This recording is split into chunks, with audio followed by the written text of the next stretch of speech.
The slap of Marcus's hand against my laptop was so loud it echoed off the glass walls of the boardroom like a gunshot. I was in the middle of explaining the core logic of the new city infrastructure, a project I had poured my life into for 6 straight months. My fingers were still hovering over the keys when Marcus leaned over and shoved the screen down, clicking it shut with a look of pure disgust. "Thanks, Elias. You can head out now," he said, his voice dripping with fake politeness. I looked around the table at the executives from Global Nexus, the biggest infrastructure firm in the world. They were the people I was trying to protect with my design. "But Marcus, the safety protocols," I started to say, but he cut me off with a sharp laugh that made my skin crawl. "We don't need the support staff here for the actual decision-making. Go back to your desk and wait for a ticket if something breaks. Let me tell you who I am. My name is Elias Thorne, and 16 years ago, I walked into this company with a master's degree in systems architecture and a head full of dreams. I was hired as a junior developer, and I was good. Really good. I built systems that could handle crisis-level loads. I designed fail-safes that saved the company millions. But somewhere along the way, a man named Marcus Bain decided that credit was more valuable than truth. He started taking my ideas, presenting them as his own, and slowly, meeting by meeting, I was pushed further and further into the background until I became invisible. They reclassified my position to technical support lead, a title that sounded important but meant I was treated like the office janitor. I fixed what broke. I cleaned up other people's messes. And I watched as men who couldn't code a basic loop took credit for architecture that could hold up a city. This is the story of how I stopped being invisible. This is the story of how the support guy became the only person who could hold the power. The humiliation was a hot wave crashing over me. I felt small, discarded, and invisible. As I stood up to leave, my face burning, I noticed Sarah Jenkins, the lead client. She narrowed her eyes at Marcus, her expression unreadable, but she stayed silent as I walked out. Walking back to my desk felt like a mile-long journey through a desert of shame. I sat down and reached for my mouse, shaking as I tried to log into the main project folder to check the data one last time. A red box popped up on my screen, access denied. I tried again, thinking it was a glitch, but the message remained firm. My heart began to race. I refreshed the company directory and saw that the lead credit for the Nexus Shield project had already been changed. My name was gone. In its place, in bold letters, was Marcus Bain. He hadn't just kicked me out of the meeting, he was erasing me from the history of my own work. As I dug deeper into the public logs, I found something even more terrifying. Marcus had altered the version history. He was removing the warnings I had logged about a critical system bug. He wasn't just stealing the credit, he was moving all the risky parts of the code under my old support tags. I realized then that I wasn't just being sidelined. Marcus was setting me up to be the fall guy for a disaster he was intentionally ignoring. I was the insurance policy for his upcoming failure. I waited until the meeting ended to find Marcus. I caught him in the hallway, his face glowing with the smug satisfaction of a man who thought he had just won the lottery. "Marcus, we need to talk about the project access," I said, trying to keep my voice steady. He didn't even stop walking. He just slowed down enough to look me up and down like I was a stain on the carpet. "Elias, give it a rest," he sighed. "You should be lucky to even have a seat in this building. You're a support tech. You fix things, you don't build them." He leaned in closer, his breath smelling like expensive coffee and arrogance. "Just a heads up, your position is being evaluated for the next round of layoffs. Maybe spend your time updating your resume instead of bothering me." He patted my shoulder and walked away, laughing with another manager. I stood there, trembling with a mix of rage and fear. My phone buzzed in my pocket. It was a private, encrypted ping on my personal laptop, which I had left open on my desk. The sender's name was hidden behind a string of random numbers. Someone was watching, and they weren't using the company server. I hurried back to my desk and shielded the screen of my personal laptop. The message was short and direct.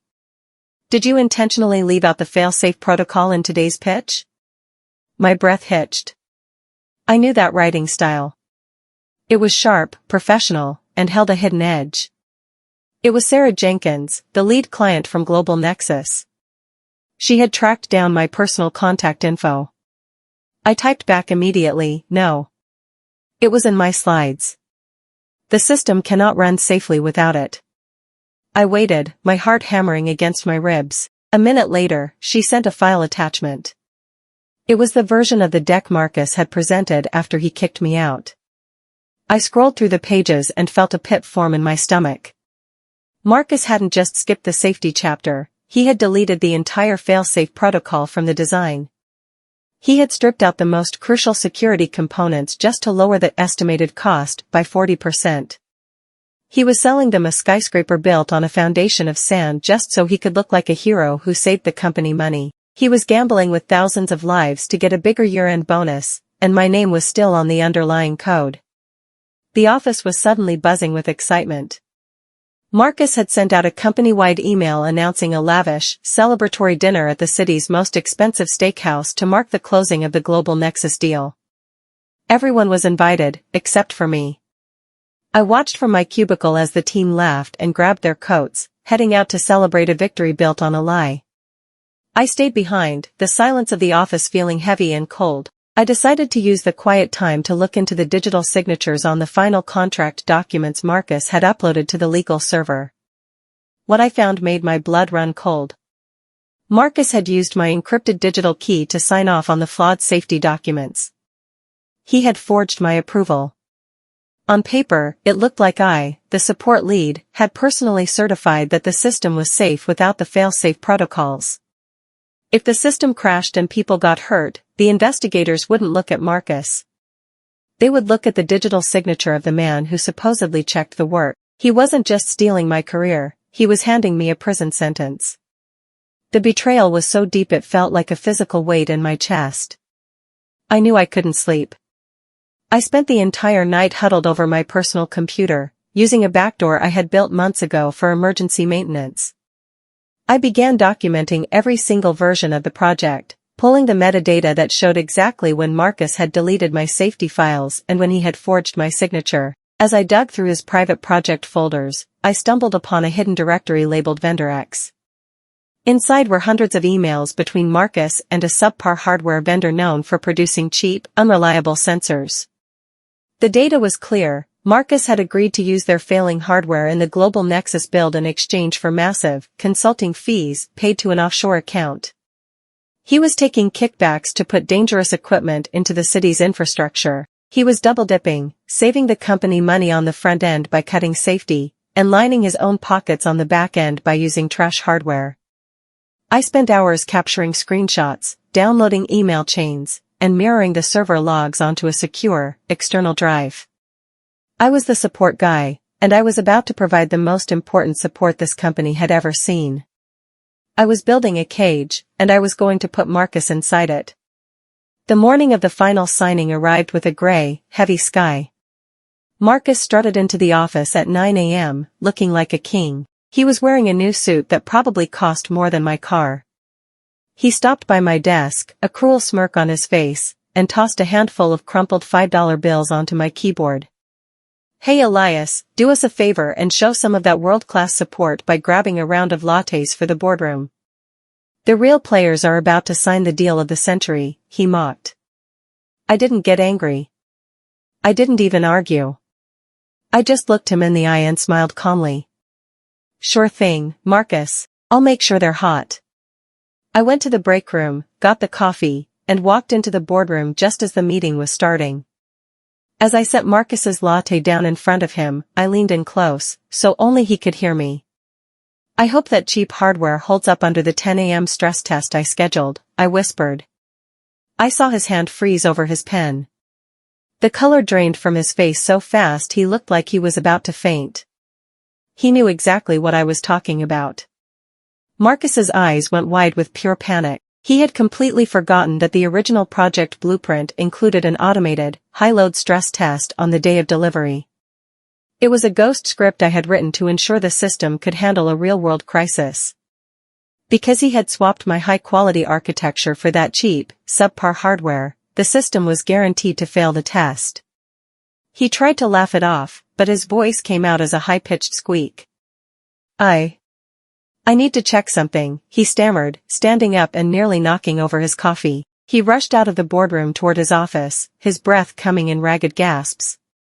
I watched from the hallway as he frantically pounded on his keyboard, trying to log in and cancel the test.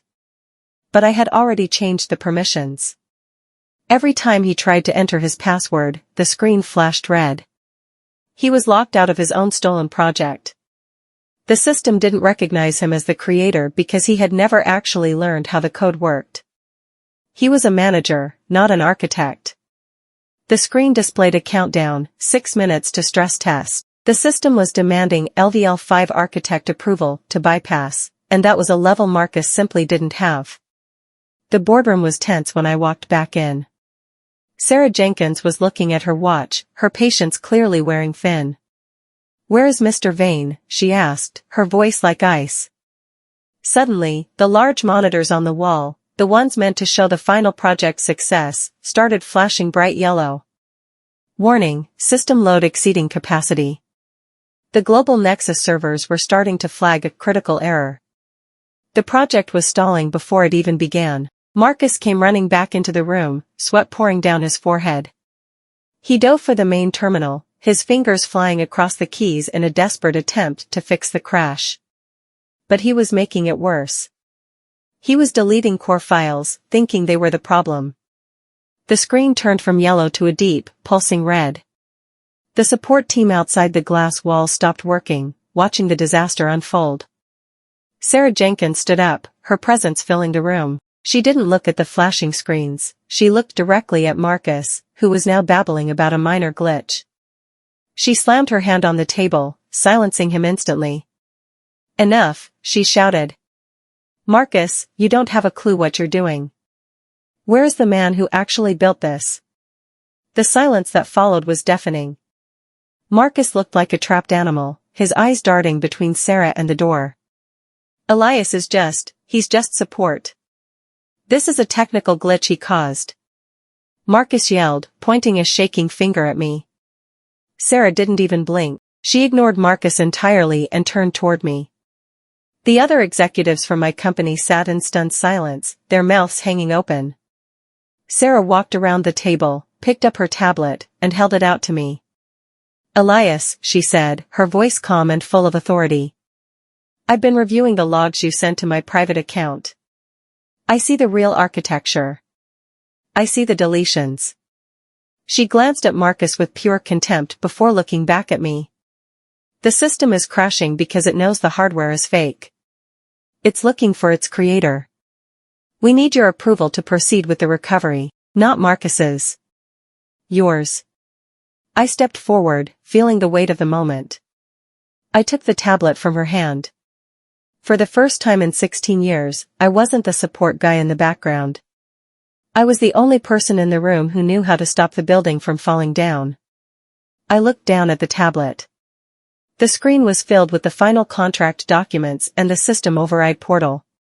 I could see the forged signature Marcus had used, and I could see the list of subpar sensors that were currently melting down under the stress test. I had two choices. If I signed the override now, the system would stabilize for a few hours, the deal would go through, and Marcus would keep his job. But the project would eventually fail in the real world, and because my forged signature was on the papers, I would be the one going to jail. If I didn't sign, the company would lose the biggest deal in its history, and I would likely be fired immediately for insubordination. The room was so quiet I could hear the hum of the cooling fans in the server rack. Marcus was staring at me, his eyes pleading, silently begging me to save him. I looked at the CEO, who was nodding at me, desperate to save the money. Then I looked at Sarah. She was waiting for me to show what kind of man I was. I slowly reached out and tapped the decline button. "I refuse to sign," I said. "This system is a fraud." Marcus exploded. He let out a scream of pure rage and lunged toward me, but the CEO grabbed his arm. "You've ruined us," Marcus shrieked, his face turning a dark shade of purple. "You're fired. You're finished in this industry. You just cost this company billions of dollars because of your ego." He was hyperventilating now, clutching the edge of the table. The CEO looked at me, his expression a mix of horror and confusion. "Elias, what have you done? We could have fixed this later." I stood my ground, my voice calm and steady, echoing through the boardroom. "I didn't ruin this company, Marcus. You did the moment you decided to trade safety for kickbacks."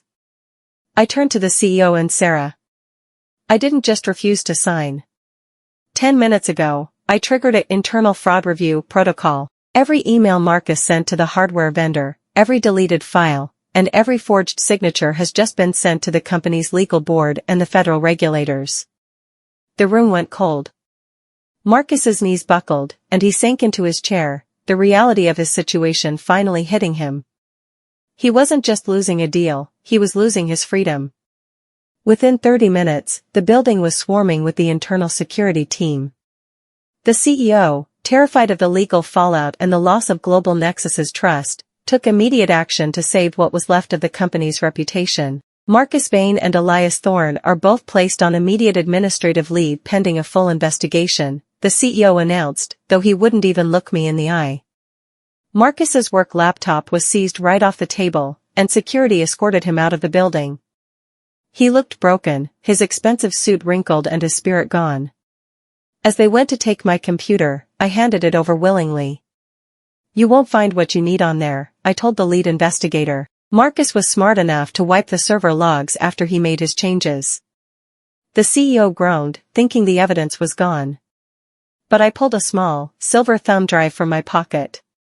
However, I kept a manual backup of every deleted file and every original architecture draft on my own time. Marcus thought they were gone forever, but support always keeps a backup. I handed the drive to the investigator and walked out of the office with my head held high. 2 days later, I was sitting in a small, quiet coffee shop a few blocks away from the office. I was waiting for Sarah Jenkins. She arrived looking as sharp as ever, carrying a leather briefcase. She sat down and pushed a cup of coffee toward me. "The investigation is moving fast, Elias," she said. "The board found the kickback accounts. Marcus is facing multiple felony charges for fraud and endangerment. The company is scrambling to apologize to us." She leaned back, studying me. I knew Marcus was a fraud from the first day he presented. He couldn't answer basic questions about the logic. "I was testing your company's integrity to see if anyone would stand up to him. You were the only one who did." She opened her briefcase and pulled out a contract. "I want you to come work for Global Nexus. We need a new head of systems architecture. The salary is triple what you're making now." I looked at the offer. It was everything I had ever worked for. But I thought about my team, the other support kids who were still being treated like dirt. "I'm honored, Sarah," I said. "But I have some unfinished business at my current firm first." While I was on leave, Marcus tried one last, desperate move to save himself. He leaked a fake story to a popular industry blog, claiming that I was a disgruntled support technician who had planted a virus in the system to ransom the company for a massive raise. He tried to turn the public against me, painting me as a digital terrorist. For a few hours, the internet was full of people calling for my arrest.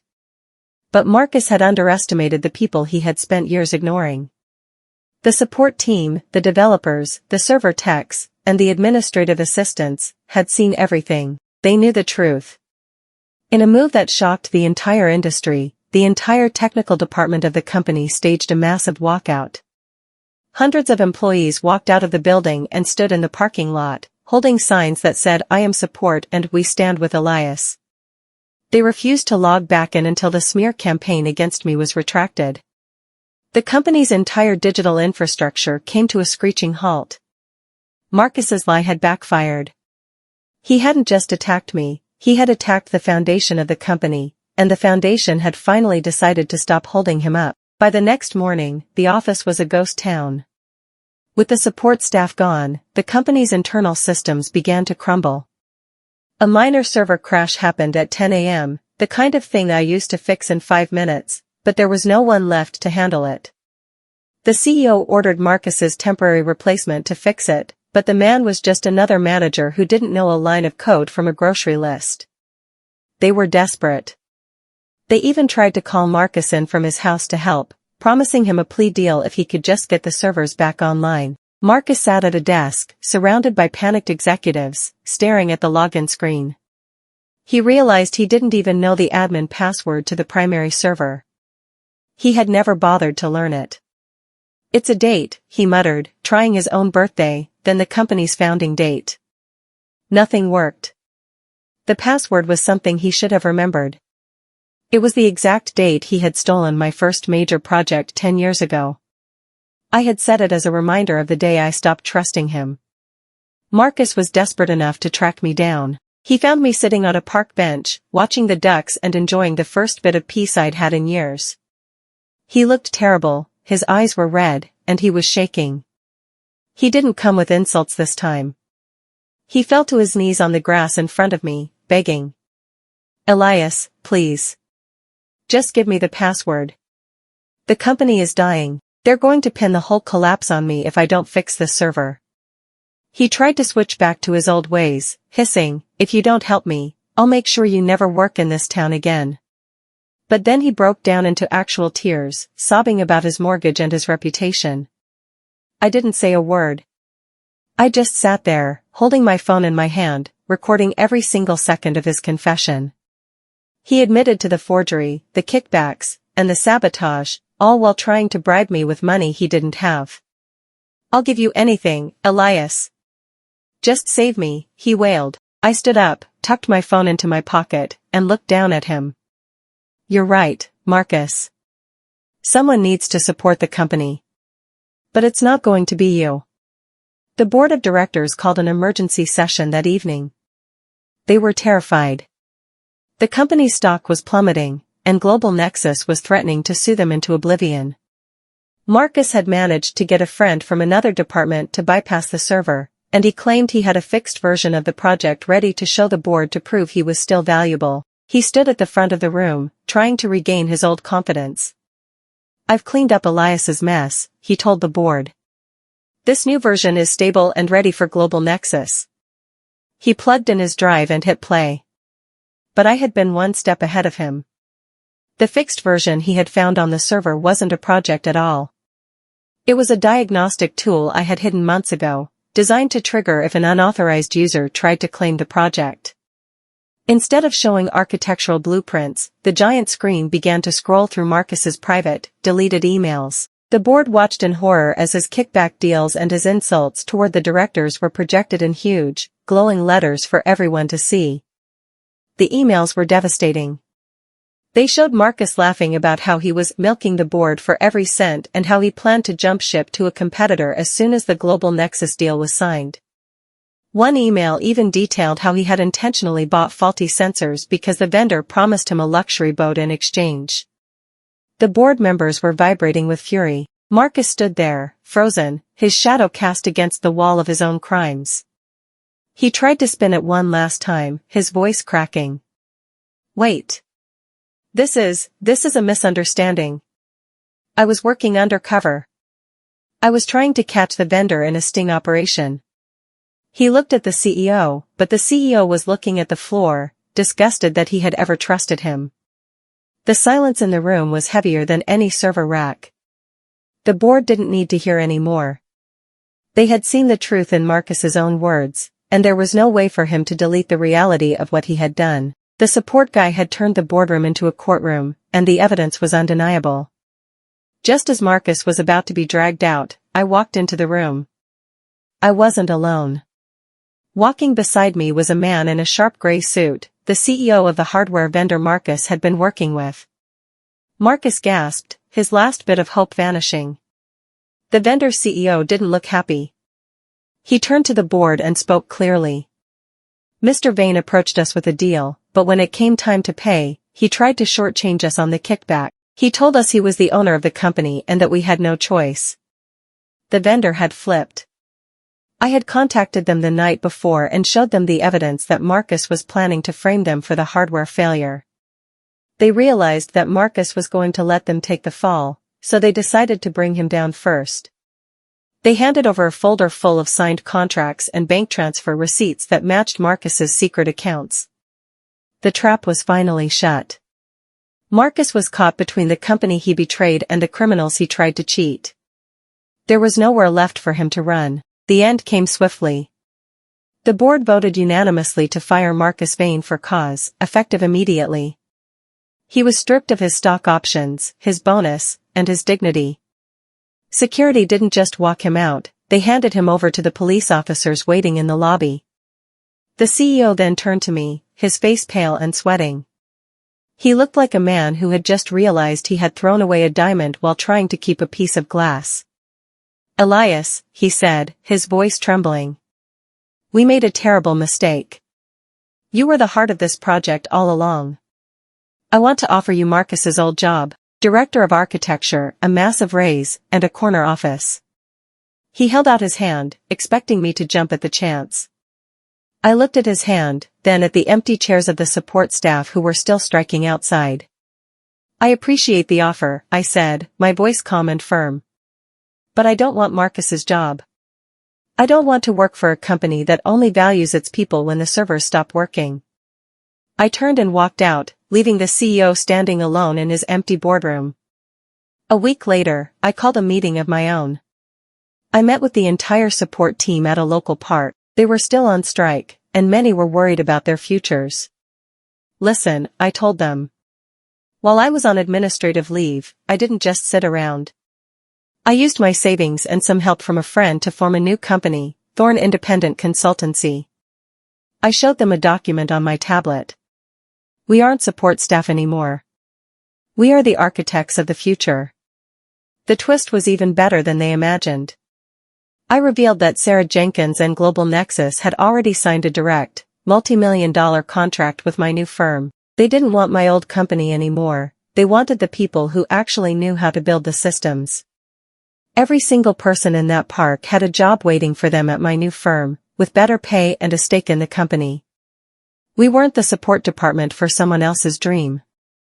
We were the owners of our own. We had built a new hierarchy where the people who did the work were the ones who got the credit. The final blow to my old company was a masterpiece of irony. Because Global Nexus was still using the infrastructure we had designed, they required an independent auditing firm to oversee the transition and ensure all safety protocols were met. They chose my new firm, Thorn Independent, to be the official auditor. This meant that I was now the person who had to approve every single piece of work my former CEO and his remaining managers produced. The power shift was absolute. On my first day as an auditor, I walked into my old office and sat across from my former CEO. He had to present his reports to me for approval. The first thing I audited was the company's pension fund and the special project accounts Marcus had been using. I discovered that the company had been underfunding the support staff's retirement while overpaying the executives. I flagged it immediately as a violation. "This doesn't meet my approval," I said, sliding the folder back to him. "You're going to have to fix the retirement gap for every employee you mistreated before I sign off on a single Global Nexus payment." He had no choice but to comply. I returned to my old office building one last time to collect the remaining items from my desk. As I walked through the halls, I saw a young woman sitting in a cubicle, her head in her hands.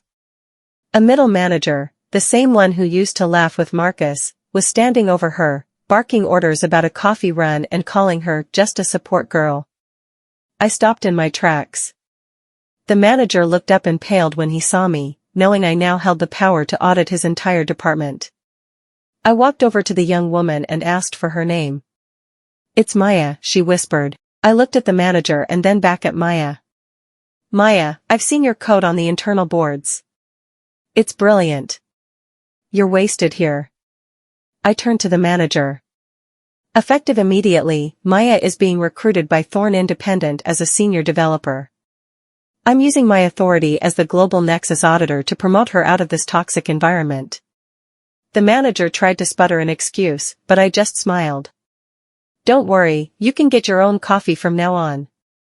I helped Maya pack her bag and walked her out to the lobby, where a new life was waiting for her. The story ended exactly where it had begun, in a glass-walled boardroom. But this time, I was at the head of the table.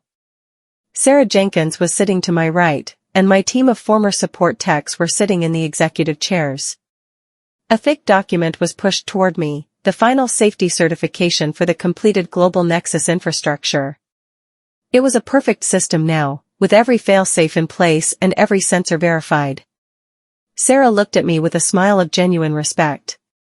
The city is safe, Elias. We have the best architecture in the world because we finally listened to the right person. She paused and asked the question that started it all. Do we have your approval? I looked at my team, then down at the paper. I picked up a pen and signed my name in bold, clear letters. Everything is supported, I said. As we walked out of the building, a news report was playing on a television in the lobby. It showed a local help desk office where a man was struggling to answer a phone. It was Marcus. He was wearing a cheap headset, looking confused and frustrated as a customer yelled at him about a forgotten password. He was finally learning exactly what support meant, and for the first time in my life, I knew that justice had been perfectly designed. If you've ever been dismissed, underestimated, or called just anything, drop a comment.